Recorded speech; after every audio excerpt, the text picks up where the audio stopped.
Welcome to the Digital Amateur Television Experimenters Night. This is VK7OTC, the club station of the Radio and Electronics Association of Southern Tasmania.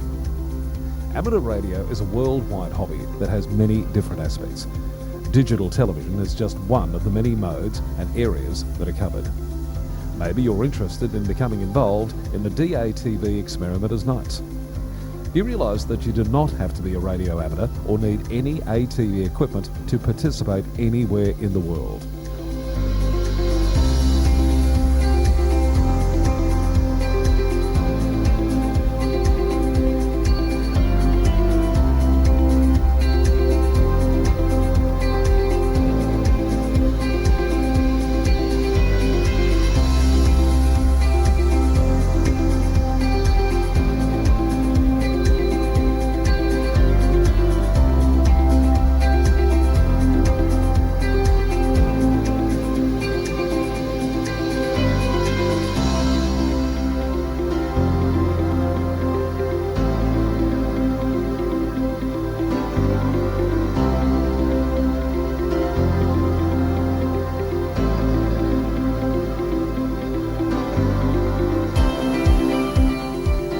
Also participate in the night by coming up to the Queen's Domain clubrooms. Yes, right on top of the Queen's Domain in the heritage-listed Coast Wireless Station. You never know, we might get you in front of the camera or behind doing one of the many roles during the night. We get underway with our program on a Wednesday night from 7:30pm local time. We'll see you soon. This is VK7 OTC.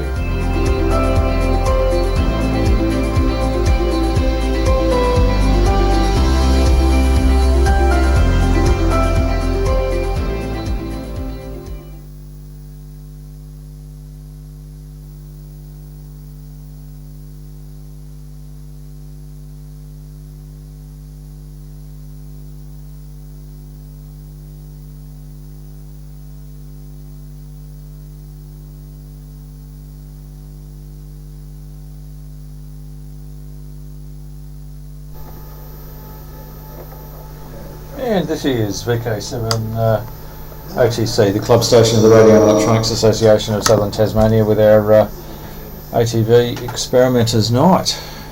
Now I'm Justin VK7TW, and we've got a little bit lined up for you tonight. The very first thing we might get underway with is just a reminder. A couple of weeks ago on the ATV night, we had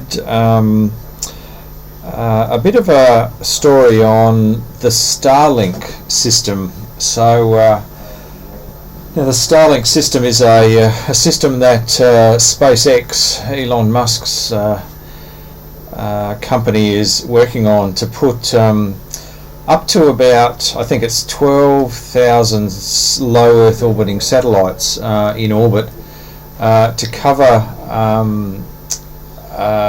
providing internet to regional and remote locations.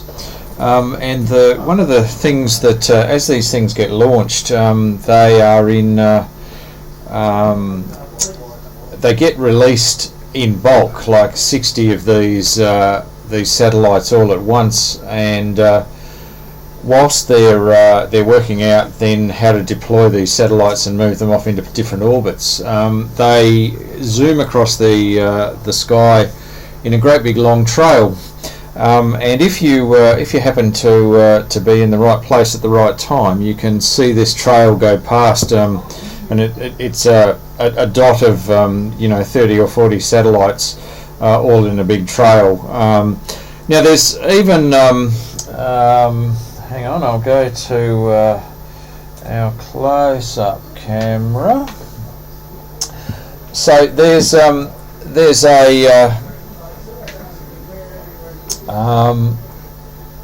application. Of course, everything's there's an app for that.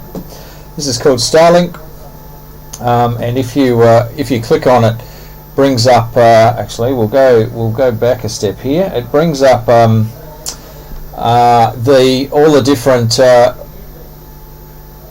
all the different releases, and you can see the most recent release was StarLink 4.5 on the 17th of February, and that's the one that I've selected. And you can say select your location, and you can change that to whatever location you are at, or get it to put that location in for your from your GPS. Find the visible times, and it comes up for the 17th of the StarLink 4.5 for the March the 11th at 8:46 to 8:49, and track it from the southwest to the east. Elevation is from 32 degrees to 17 degrees from the horizon, so that actually starts off quite high in the sky. So we've got probably a good chance to see something tonight in about an hour's time, and it lasts for about 3 minutes. It goes across the sky fairly quickly, and I showed a video that someone took the other day about what it actually looks like, and quite visible. They're visible. If it's not visible or it's difficult, you'll notice the next one here at 10:21 is visibility is hard to see, so it gives you a bit of an idea about when you'll see them. And we'll have a look at around about 8:46 and see whether we can't see something in the southwest. Starts off fairly high in the southwest, goes to the east down to 17 degrees. So 17 degrees is even pretty good. We should be able to see it above the trees in the skyline there. So anyway, just a reminder, have a look. There is obviously there is an app for that. So and you can get the app to remind you, which is what I've just done. Gives me a 30-minute reminder before that actually it's expected to go across the sky. Now, the project that I was going to feature tonight is, you probably heard many of us, led by our inimitable time nut #1 Rex Moncur, that to use some of these weak signal digital modes, you need to actually GPS lock your transceiver or your transverter.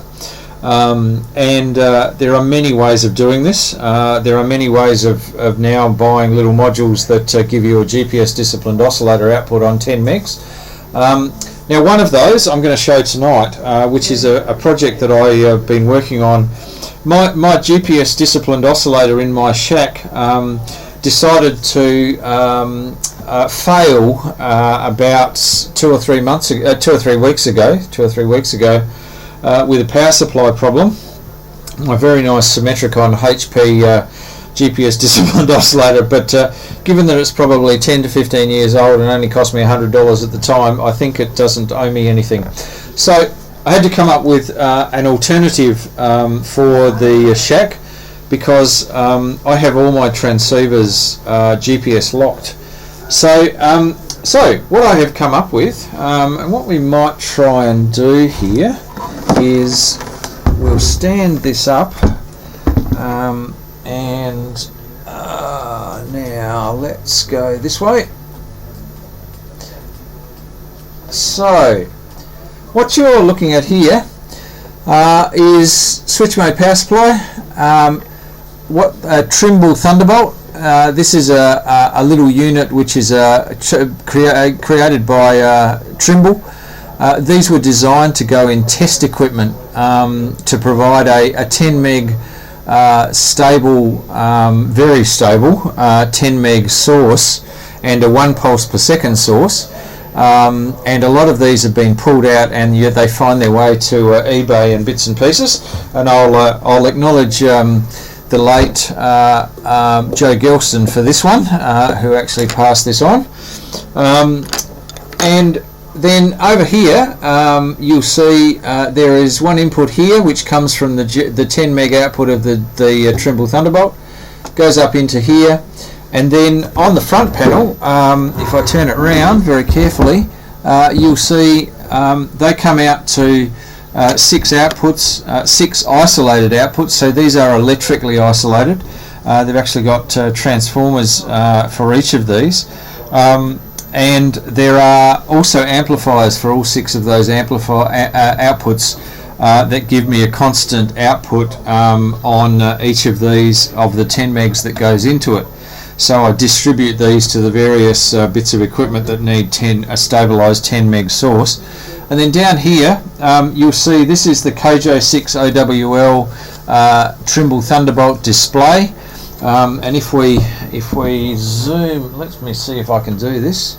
If we can zoom in here and down and do a bit of a focus, there we go. And you'll see it's got 8:44. It's on the 11th of March. 8:44 GMT is the G. It's 11th of March 20, which is correct. It's currently doing phase locking, and it's normal discipline mode, which is a Trimble Thunderbolt mode, and its position, it's questioning its position, so that's probably because I actually set the position for my position at home inside the unit, so it's probably wondering where the hell it is.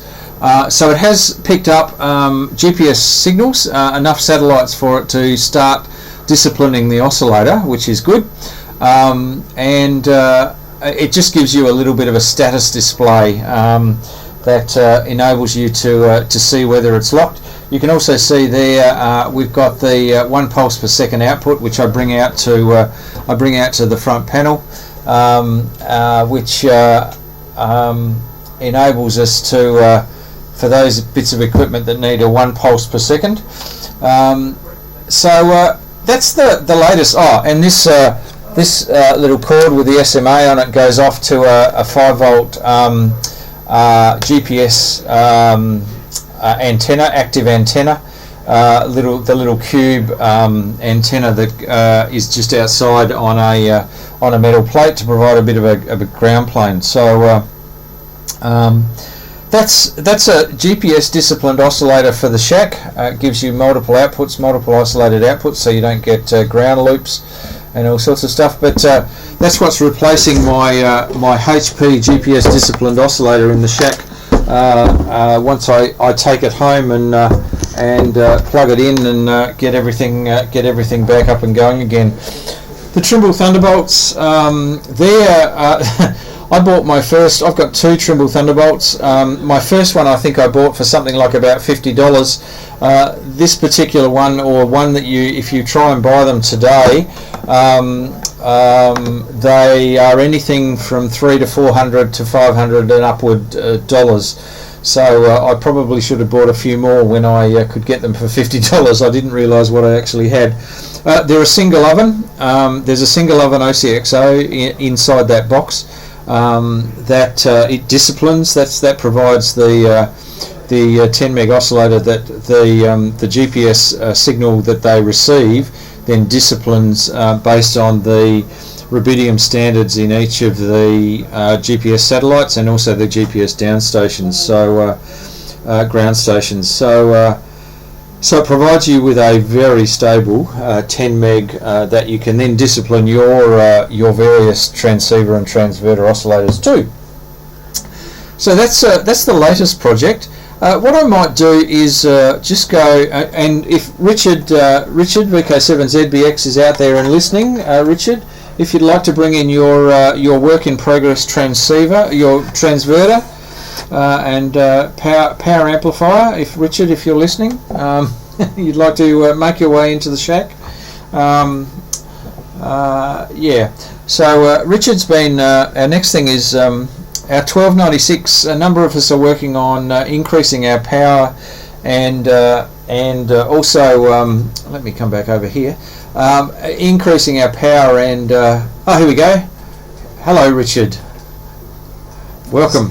This is where the spaceship lands. This is where the spaceship lands. I love it. I love it. Now we'll just put that down on the ground so it continues. Don't put that too far because that's really cool. It continues to discipline. Step this way. A bit kinky. Well, I'll just say the wonderful little application that there was an amateur in the States came up with, which is an application that you can use for multiple different GPS disciplined oscillators. is called Lady Heather. And the little icon that comes up on your desktop is of a dominatrix. Yeah. So, but of course. so I thought that was quite creative. She's the one that helps you with your disciplined oscillator. So we might leave that there. Welcome, Richard, VK7ZBX. Thank you very much. And we've got the regulation coronavirus distance between us. So Had a pretty physical day today. So what do we have in front of us, Richard? Look, this has been a bit of an ongoing project for a little while, and I've been threatened significant abuse by a certain person that lives in A variety of people. Tom and Seal if I don't get it finished. Right. Okay. So I've had this amplifier for a little while, and it's actually been tested and used on the air in true amateur spirit with jumper leads and jury rig. I've probably got a photo of it somewhere, but it's not very pretty. So time for it to go into a case. It's very nice. Take a little bit of doing because the Russians did it. The guys from VHF Design, Anton and these guys did a fantastic job of building the whole thing. And it comes with like a controller that does all the sequencing, and it's got like the directional couplers to measure power. It's got some misters to basically throttle the thing back if it gets too hot, or shut it down, or like all sorts of really cool things. Okay. And I think their intent is to have there's like a multi-pin or multi-core cable that runs between the control unit and the amplifier itself. Cool. And they give you like a 5 metre long cable, and I think the idea is to have the majority of the amplifier over in the corner somewhere. And then just have the box sitting on there which shows you, which has got a display, which is quite cool. I found that wasn't really going to work for the way I do things, based on the fact that then you still have to run all of your preamp and LNA and relay cables back to the control box. Yeah, okay. Which is probably not a big thing, but the way I like to do stuff is have everything in the one sort of box, so basically RF in, RF out, sort of switching. Love it. So, hence that's why I didn't want to undo all of their very neat work. Yeah. So basically I've just made a little bracket to stand their panels on. Very impressive. So what we might do, can we stand well and truly, that's fantastic. Okay, that's good. So what Richard is talking about here, that's the original panel with the connector and the RCA, etc., and the switch and everything already on there, just literally mounted within the box. Yep. So we're looking at power supply. Yeah, 28 volts at 40 amps. 28 volts at 40 amps. So a decent power supply. It is a little bit excessive, but yes. but free shipping. It's what you right. Okay. Now we're obviously looking at a relay here in the middle. Yep. So that's one of these cool changeover relays. So unlike the normal coax relays that you see, instead of having single pole, single throw, it's effectively double pole, single throw. Oh, okay. So basically, the two bottom ports are linked together. Okay. So that basically your input goes in and basically jumps across and then comes back out. And it's completely bypassed at rest. Yep. And when you energise the relay, basically that drops that connection and then joins the two verticals. So that way. Yeah. So basically, then that input, instead of sort of going through to there, basically comes up to this one, which then goes in, and then the output. So it literally does that. Yeah, exactly right. So Okay. Now, according to the specs, this relay will handle a kilowatt up to 2 gigs. Wow. Okay. So I think that's reasonably well spec'd. Yeah. Actually got those on eBay. I've been looking at them and they were selling for like $100 and something, which was really pretty scary. Then I found a guy that was selling them for $50 US. Wow. Okay. And he had 4 of them. Okay. So I asked him if he'd do a discount if I bought 4, and he did. One for $50 US each. There you go. Which I thought was really good. Okay. So we'll move across here. Okay, so this is the VHF Design Amplifier module that comes complete with the heatsink and fans. So this is the heatsink sitting behind it. Yeah, which has got, I'll show you in a minute, it's got 3 little 40 mil square fans on the back to draw the air through. Okay. So all the electronics is basically in here. Inside there, yeah. And it's all mounted to the heatsink. Yeah, so you take that cover off. There's I think there's like sort of 4 decent screws holding the 2 active devices down to the heatsink with the paste and stuff. And what sort of output can we expect from this particular device? According to the specs, 300 watts. Okay. There's a couple of videos on YouTube of them doing various tests, and one of them for 8 watts in, they were getting 375 watts out. Wow. Okay. And another one, they were getting about 350. Okay. Okay. So in brief testing I've done with this, it's by using the coupler that's inbuilt, which I suspect has been calibrated. Yep. From the output of the radio, I was seeing about 280. Okay. Okay. So, very good. But again, that was sort of nothing was actually being measured accurately. So. Okay. But the more important thing was it was able to do the sequencing with a masthead preamp. So I bought a preamp off these guys as well. Yeah. Okay. And put that at the masthead because I've got about 20 metres of cable, which is a bit sad. 20 metres of LDF 450. Okay. So low loss cables. Yeah. And Tony, the elusive VK7TW, went from inaudible to full quality. And raved about it the week after. Which is like pretty. That's fantastic. Damn good. So having a look at the back panel, these are the 3 little 40mm square panel fans that blow through the heatsink, the power amplifier heatsink. Yeah. Then you've got one on the power supply over here. Yep. And then you've got output input. You've got even a IP65 USB connector. Well, I have, and that's because the control, the whole circuit board. It's not like an Arduino add-on. They've actually designed the whole thing with like an app mega chip on the board. You can obviously change all of your timing parameters for the sequencing, and do all sorts. You can change because it's got the fans are controlled by the microprocessor via PWM, and you can change all the step levels at what temperature does it run at 30% and all sorts of really cool stuff. A little bit of a challenge because of the drivers for the USB to serial device. It's one of those funky design ones that's often troublesome to get drivers for. Okay. But the other little thing too that was in there is that they also supply a little current measuring device. Probably zoom right in there. So here,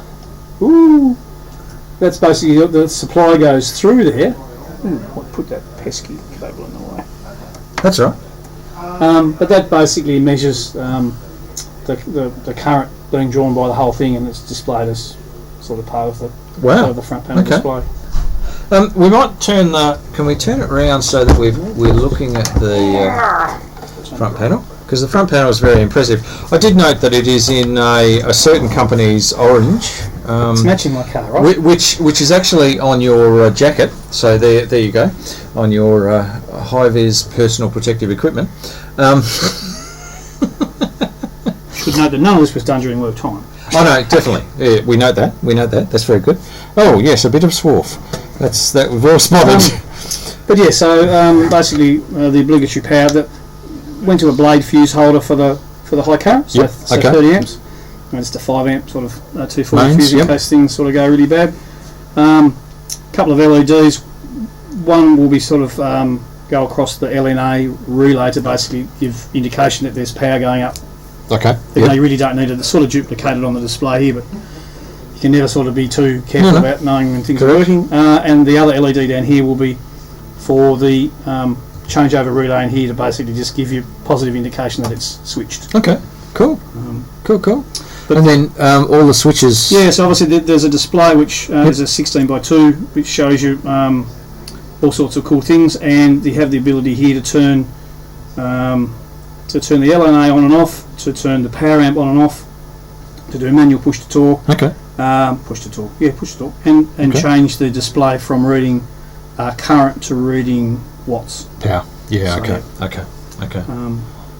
That is very nice, Richard. Look, they did it like a superb job. Like you look at the way all the wiring's done with their controller, and it's just really super awesome. Wow.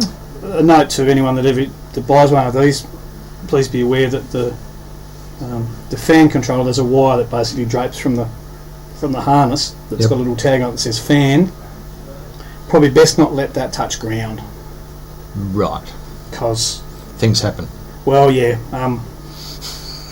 There's actually, because it's obviously to stop any sort of RF, there's like a little choke on the output and it drives through a choke, and it took me a little while to work out that was open circuit. Right. So, but apart from that, moving on. Yes. learning. A trap for young players. Yes. Yes. But other than that, so just got a little bit more to do.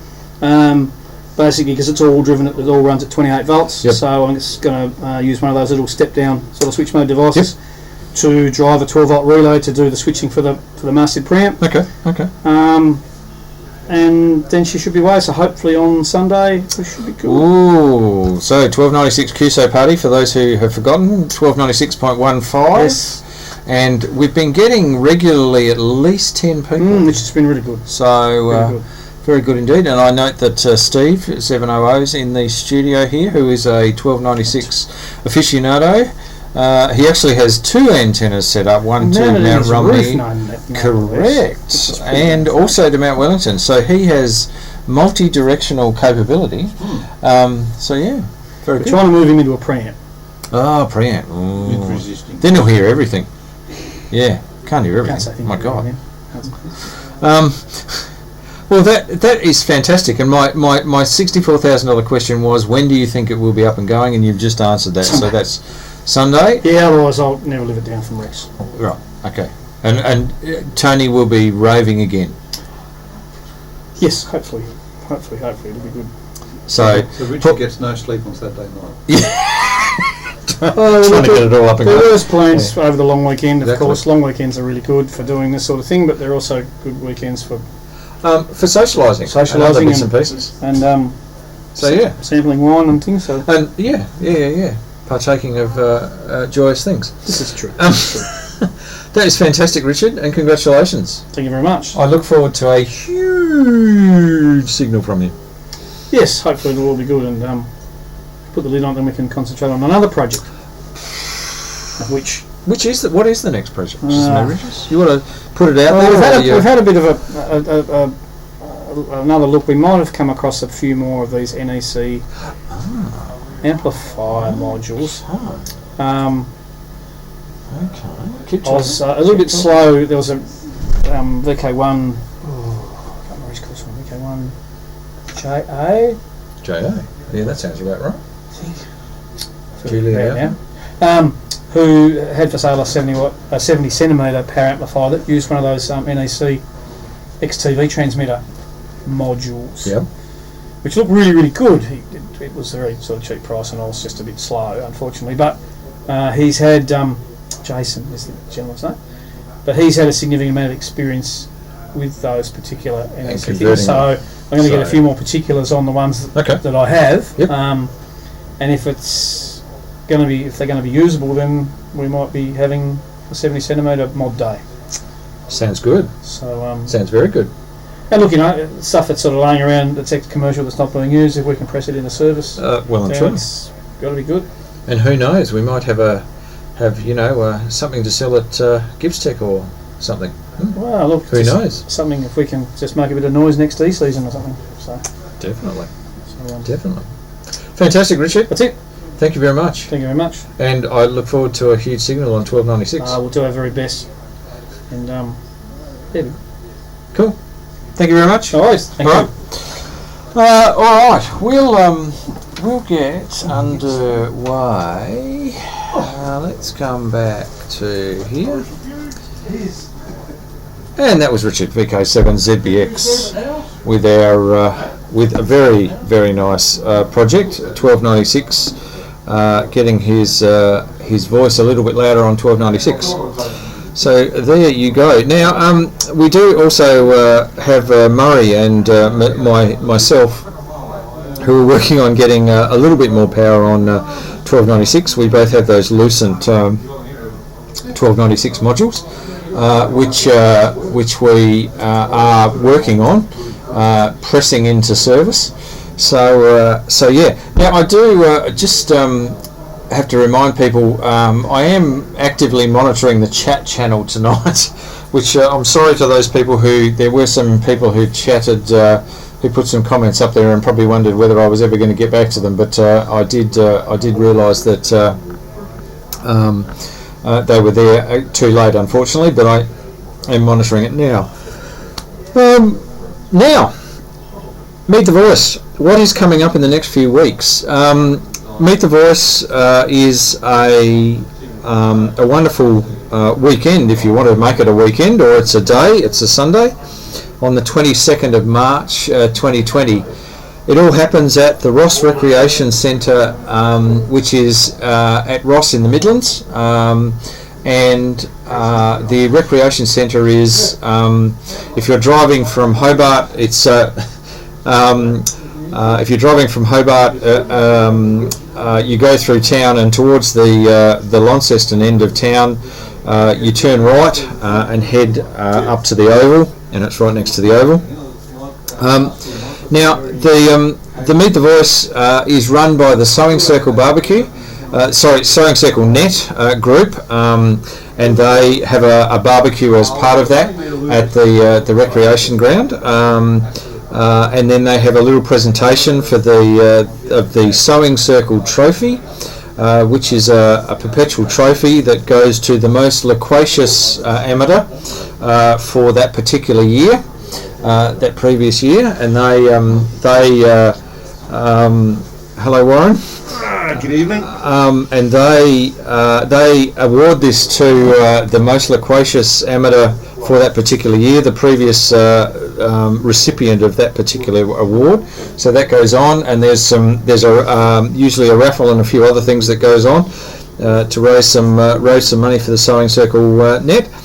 So the Sewing Circle Net, 80 metres and also 40 metres when 80 metres is unusable. They're on 40 metres right at the moment, 5 o'clock every night, around 7115, I think, around about that particular frequency, and they have a bit of a chat, and there's usually a couple from Victoria, a couple from quite a number from VK7. So that's the Meet the Voice promo. Happens in a couple of weeks' time. Now, also on that weekend is the John Moyle Memorial Field Day.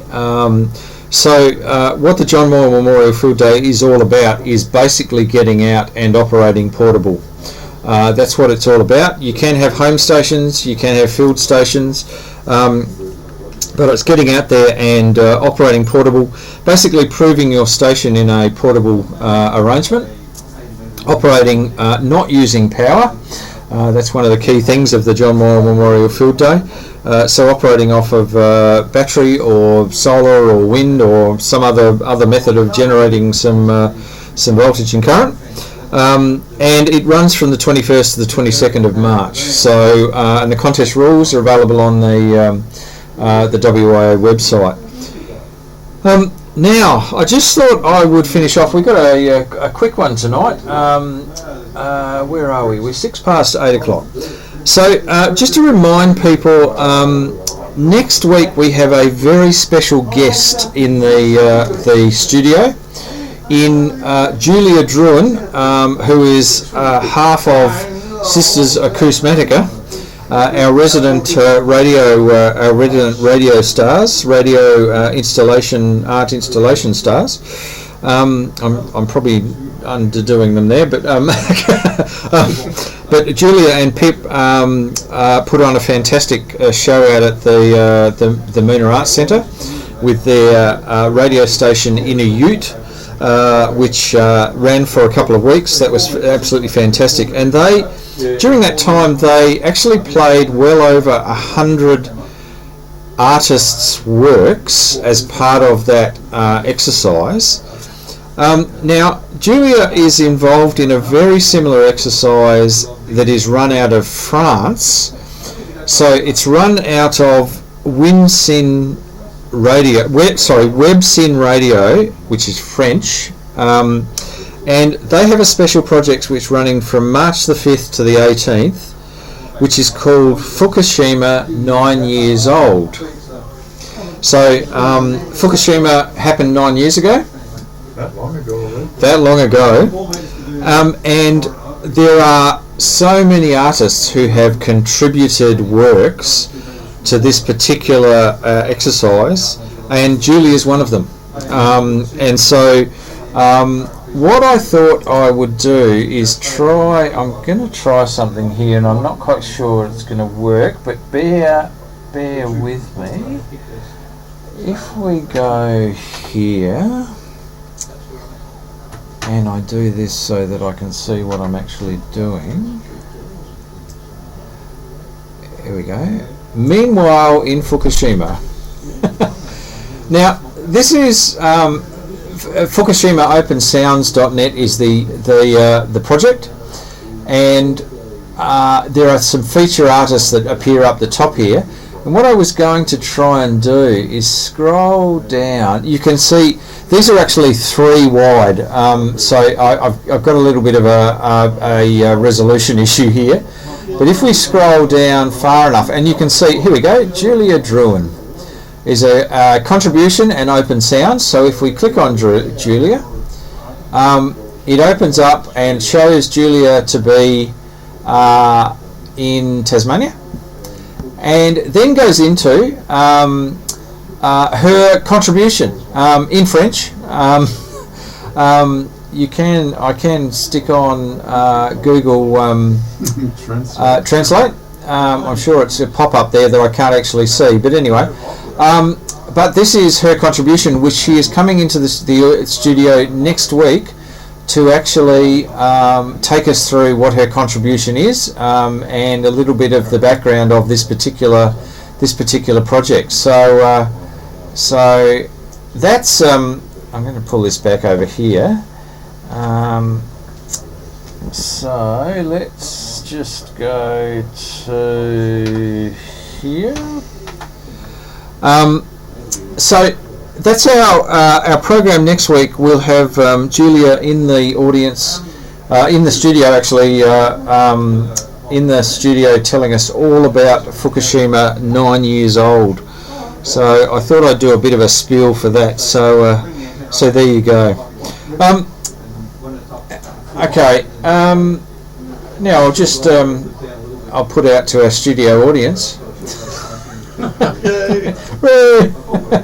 Anything you would you like to add, Warren? Anything you've been up to that's interesting, or that sort of thing? Well, nothing really amateur radio related. Okay, that's all right. We're flexible over here. Definitely. But, welcome, Warren. Yes, welcome. Whiskey November. Yes, so I had the pleasure of visiting Adelaide once again. Ooh, cool. And my old stomping grounds. Yes, I believe that it's possibly one of your sort of fond areas, I suppose. Oh, okay. I don't know. Where was that? But Adelaide yes. Hills? Adelaide Hills? So no, it wasn't in the hills. So yeah, I mean it's this time of the year. Where are we? In March. The Fringe. There are a lot of festivals on in Adelaide. Yes. Yes. Okay. And so yeah, so I went over there mainly to visit one particular festival, and that is the music festival called WOMAD. Adelaide. Yes, Adelaide, with its name, is very lucky that they can extend WOMAD into Adelaide. And would you believe it? The first time I was there was in its early years, so it was its second or third year of Adelaide, and that was in when I was there, 1995 it was. Wow, okay. So we're talking 25 years ago. Yeah. And since then I've been back another 3 times, I believe. Okay. Then family life started, and so you get a bit tied down and things like that. Yes. But now the kids are almost independent, and they were well looked after for a week, so we were able to dash over there. Very good. Now, for those who don't know, WOMAD Adelaide is actually a world music festival. So they bring in music from all over the world, literally all over the world, and multiple stages. There used to be art areas. I don't know whether there still is, but art areas where you can create really creative things. And yes, that's right, and it has grown. I think the first time I was there were about 3 or 3.5 stages, you could say, where performances were taking place, and then a whole range of food stalls and other activities. The whole setup is also very family friendly, so you have little kids there, everybody. But yes,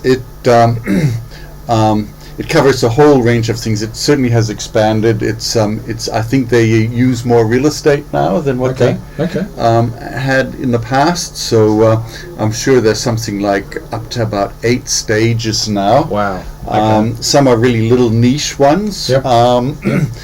But you discover very interesting artists from every corner of the world. It's just amazing. It is. It's a fantastic festival. Now, some of the things that I found interesting. Yep. So your entry ticket is a wristband that you put around your wrist. Usually when you have purchased your ticket, then they're mailed to you. Okay. In the past, you might have just had a serial number on them, perhaps a barcode.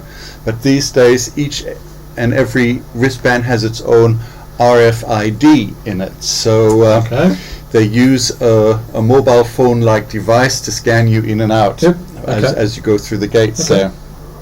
And it works very efficiently, so I thought that was quite good. The other thing that actually quite impressed me too is in earlier days, rock concerts, I mean, for those who might remember or recall something called Woodstock, to pump out a decent sound, you would have to have enormous towers of loudspeakers. Yeah. And these days you don't. They're very discreet. You hardly notice them or see them. Well, you do notice them. They do punch out a huge sound, even though they're just minute little devices these days. So the acoustics are absolutely splendid.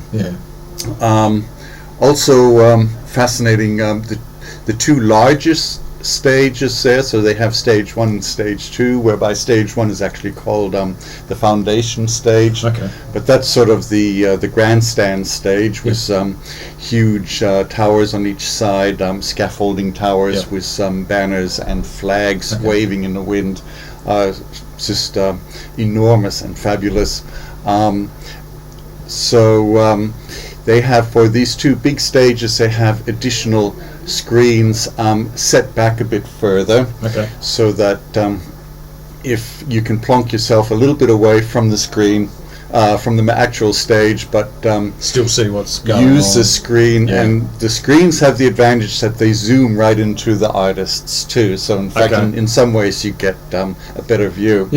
And these screens have their own set of speakers too. I mean, it's all in sync, but you're not missing out on any sound. Cool. But next time, and I'm sure there will be a next time, I'll be taking binoculars with me, and well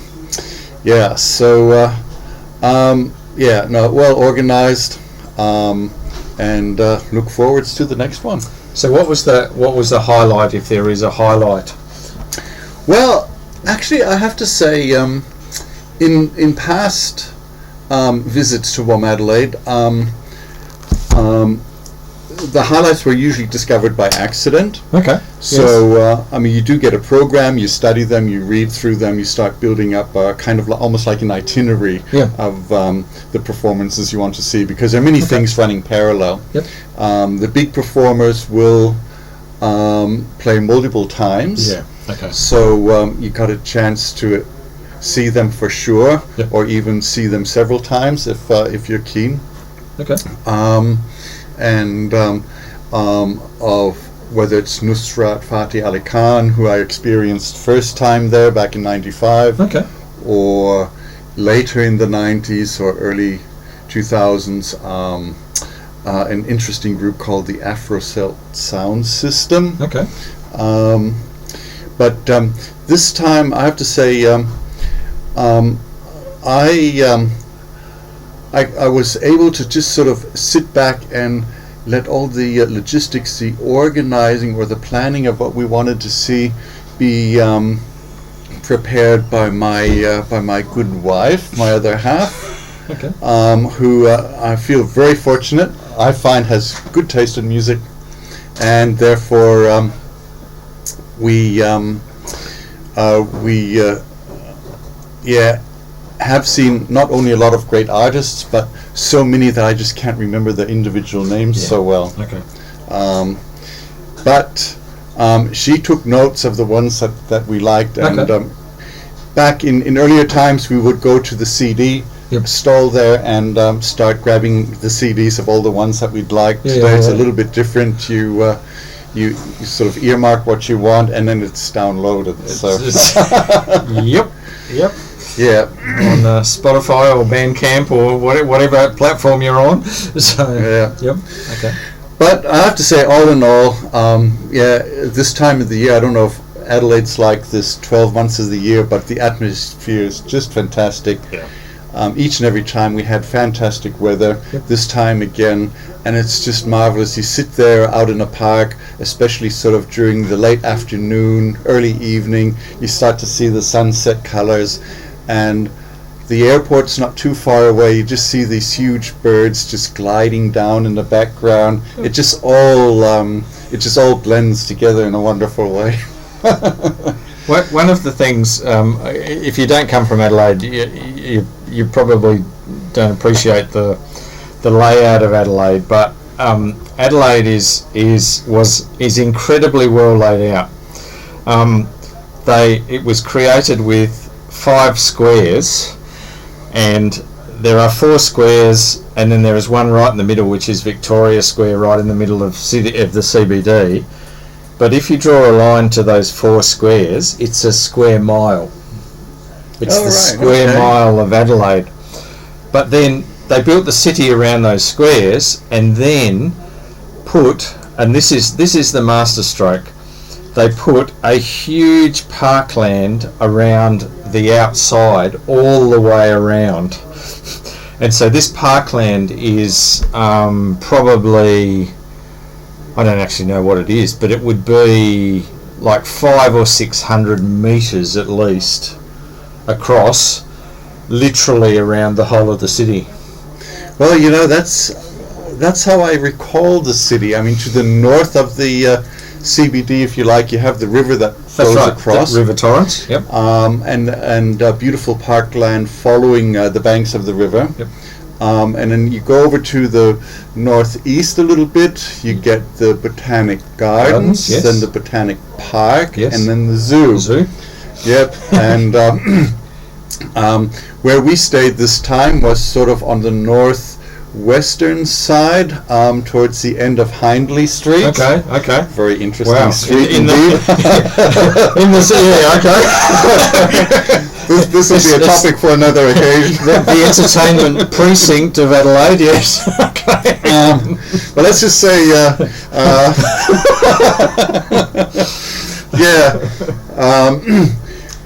there's some interesting establishments along Hindley Street. Yes. Ladies sitting in shop fronts in the windows there. Lots of massage businesses there. Yes. But what I found interesting, actually, Justin, was so we've always had sort of on the northern side, a little bit more towards the east, the University of Adelaide. Adelaide, yes, and University of South Australia as well. And University of South Australia is sort of seems to be moving in on the western side. Correct. And a lot of buildings now along Hindley Street are departments and faculties of the University of South Australia. Yep. And that's bringing sort of the student scene into that part of town. Yeah. So you have interesting restaurants, cafes, and things like that. So, it has a very young and vibrant feel about it. And this actually kind of made me turn around a little bit in how I feel about the University of Tasmania moving into the city centre of Hobart. I thought, well, if it actually will create this kind of liveliness in the city, then maybe it's a good thing. Great observation. So, Definitely. but you're right with the parkland all round. Part of the festival is the Fringe Festival, so that's on the parkland on a sort of coming down on the eastern side. Yep. East Terrace. And off the end of Hindley Street, there are sports ovals and things like that, Correct. parklands. I became aware of those because I get out early in the morning and do a few geocaches. Fantastic. Everywhere there. Okay. So you get a handle on the layout of the city very quickly in Adelaide. Yep. Yeah. There is a very famous statue. If you go along King William Street, across North Terrace, so you're going down past the Parliament House of Parliament, and then Festival Theatre, and then Adelaide Oval. If you keep going, down over in that corner towards where Adelaide Oval is, as you go up to North Adelaide, there's a big statue of Colonel Light, and now Colonel Light is actually was the surveyor who laid out Adelaide. Oh yes, and he's plonked up on a hill that overlooks Adelaide. So he's the statue sort of looks over what he created. So yeah, and I've actually I've zoomed down that hill on an ice block a couple of times. So in earlier days, but anyway, it's another story. So yeah, that's Adelaide. So that's fantastic. And Wame Adelaide, I'm green with envy, Warren. That's a fantastic festival. No, it is.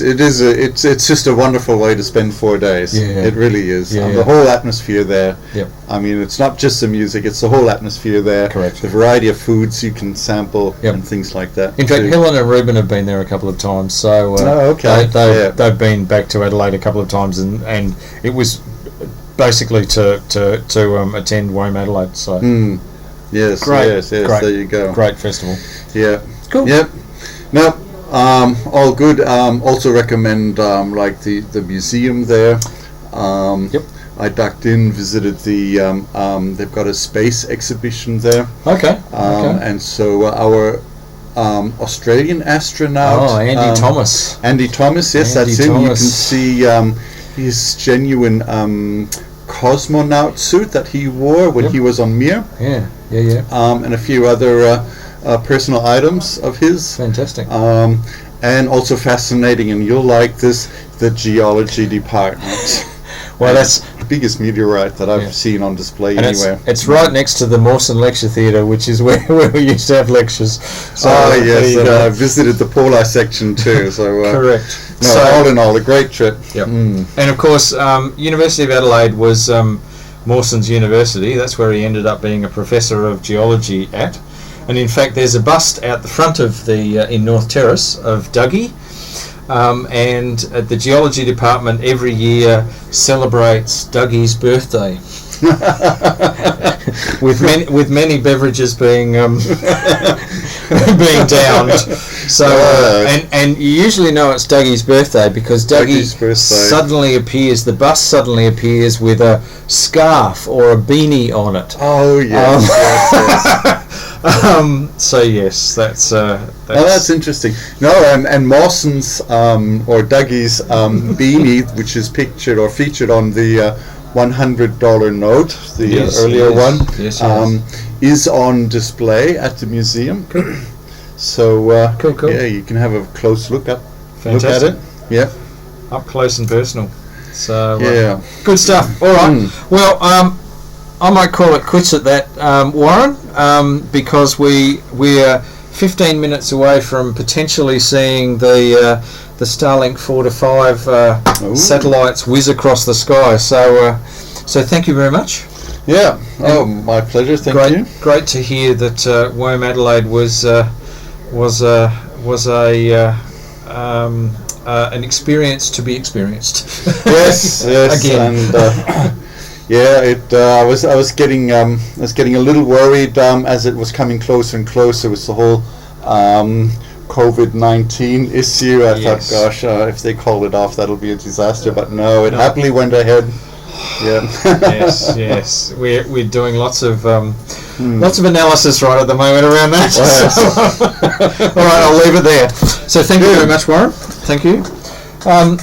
Okay, we'll what we will do is I'll just give you a bit of an idea of what our videos are for tonight. We've got yet another review at the Orlando Hamvention of the IC705, which was at the Orlando Hamvention 2020. There's a couple of videos I've got here on antenna tuners, for basically things to consider, and automatic manual antenna tuners, that sort of thing, which jumped out at me. Also a ham crash course, the guy from Ham Crash Course on how to receive images directly from the NOAA satellites, which is fascinating, on 137 megs. And then I've got a bit of a humour one to finish off with, which is with the COVID-19 issues that are going on right at the moment. And of course the toilet paper shortage, which I really can't understand, but I find absolutely hilarious. There is a short video on what to do to save toilet paper, 5 ways to save toilet paper, given that we're in a deep toilet paper shortage. So that's a bit of humour to finish off with. So we'll get underway with our videos, and we'll head outside and see whether we can't see some satellites zooming across the sky. So this is VK7 OTC, the club station of the Radio and Electronics Association of Southern Tasmania, with our DATV Experimenters Night, and we bid you 73 and have a great rest of the week, and we'll get to see you next week at 7:30, same time and same frequencies and same streaming channel. We'll catch you around. 73.